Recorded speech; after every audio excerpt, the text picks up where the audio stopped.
in the mic stand. That's the one fucking thing I asked them to do.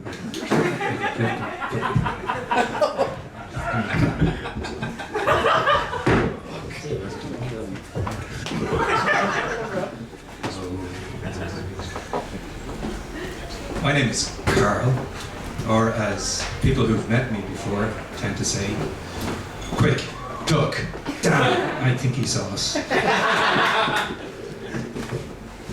I shall now begin with the dispensing of the brief story of my life so far. I was born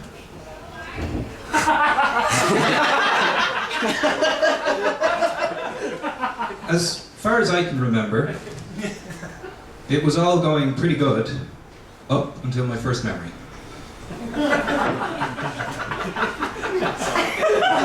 That's a slow burner now. The guy in the middle is really happy. I thought he was Billy Moments. You're my man. You're getting. Do you know what? This kind of arrangement, it looks like a swingers party. You feel that? You feel like you're sitting in the living room, it's all gonna get nice and comfy later. Just me? Okay. I lived in Clontarf with my parents. It wasn't like I had much of a choice about that.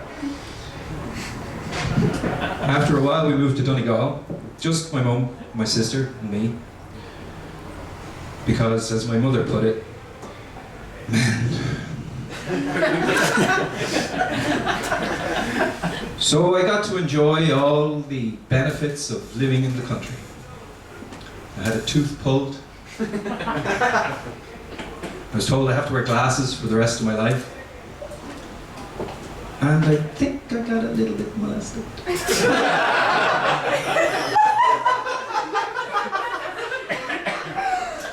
was either that or some weird pagan ritual.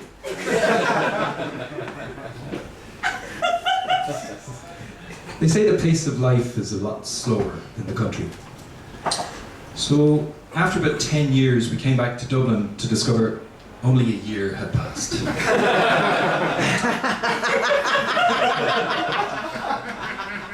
Where I got to experience all the joys of living in the city.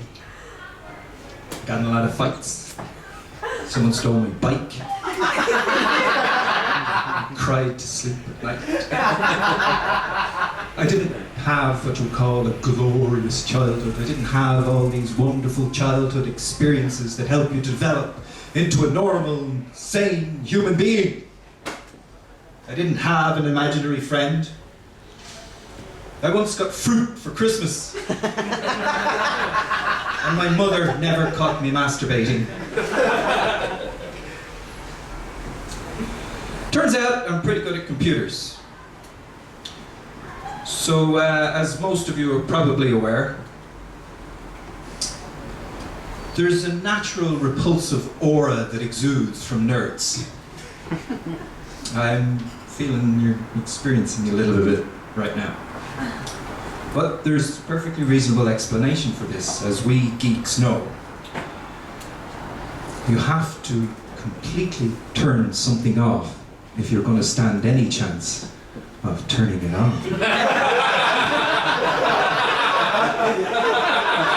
Eye contact. No? Just me. I'm generally pretty good at anything I put my hand to, which has kind of stood to me quite well up until the point when I discovered drinking. You know, you start to realize you're not having so much fun when all your friends have gone home and you find yourself waking up in the toilet. And there's all the tricky situations that go along with drinking too much, like the time when I had a pregnancy scare. And just a word of advice to anyone, you're better off having the DNA test done before the woman sends the picture of another man's child to your mother.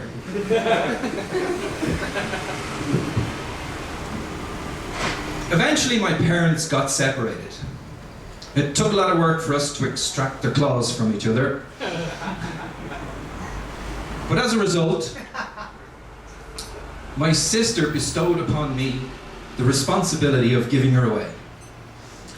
And when she told me this, I said, I wish you'd told me a long time ago, because I wanted to give you away much earlier in our lives.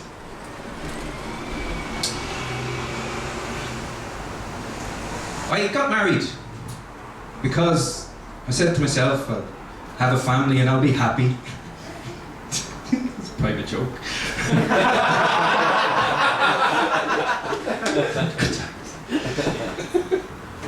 See, my wife and I couldn't have children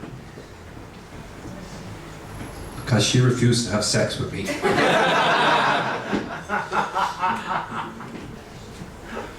I don't know why you're laughing at that. I don't get that. It's like, that's my life. That's real stuff that happened. But we tried some artificial methods, you know, and I can say that I've certainly developed a strong emotional bond to some plastic beakers. And seeing as there's only 2 women in the room, I'm going to throw this joke in, since it's got a lot of testosterone. We had to put the little plastic vial, we had to take the sample, the specimen, into hospital. So the only place she could carry it was in her bra. This was the medical advice, because the heat would keep the little guys alive, you see. So all the way into the hospital, I was constantly wishing that it would burst open so that I would be able to tell my friends I came on my wife's tits.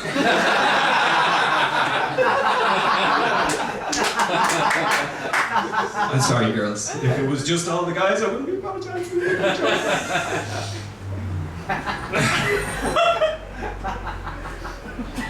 I had to endure the subtle, perpetual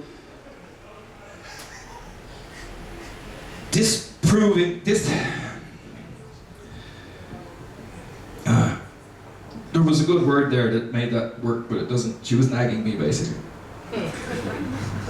About the fact that I would have a can of beer every night. But it's Carlsberg. It's like my Berg. I even drank it out of the glass. So I was faced with the tough decision of trying to figure out, would it be easier to have her stop nagging or for me to stop drinking? Combined with the fact that she was always giving me these subtle hints about how to be a better person. It's like she was giving me all these options. So here I am, 8 years later, sober and separated. We lived in Cork, so when I divorced my wife, I moved back up to Dublin. And a sense of freedom, a relief. Once again, I was master of my own destiny. I thought to myself, I'm a responsible, mature adult. I can achieve anything if I put my mind to it. I can do whatever I want. So I set about implementing a strict, disciplined daily regime of maintaining a peak level of being stoned. I just needed to get away from it. I just needed a break from it all. I just had to get out of my head. So I went on this crazy holiday, or as the doctor told me, it was a psychotic break.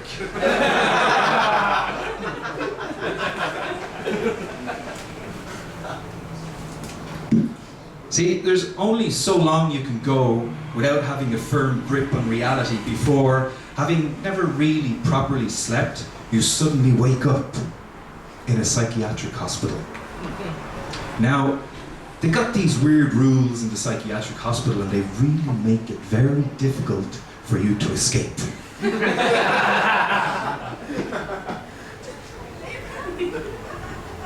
But I like a challenge. So after I got out,